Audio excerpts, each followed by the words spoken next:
There are two tracks under the MACRA, and I'll talk about the merit-based incentive payment system. The MIPS includes 4 categories of performance on which physicians and other eligible clinicians will be assessed. The first is quality, and the quality category includes the measures, some of the measures that are used in existing law programs. It also includes some new measures that CMS will add to the program. The second category is resource use. These are measures that are intended to reflect the amount of resource used by practices as well as their costs. Here, CMS can use the measures that it uses under the Value Modifier program. CMS also intends to expand that list to include some additional measures as well. The third category is a new one, and it's called the Clinical Practice Improvement Activity category.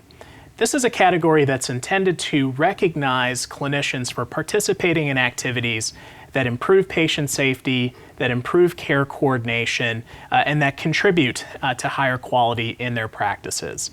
And here, there will be a list of activities from which clinicians can select and receive credit towards that score. The last category is known as the Advancing Care Information category, or ACI. The ACI will look familiar to those who are well-versed in the Meaningful Use program for individual clinicians.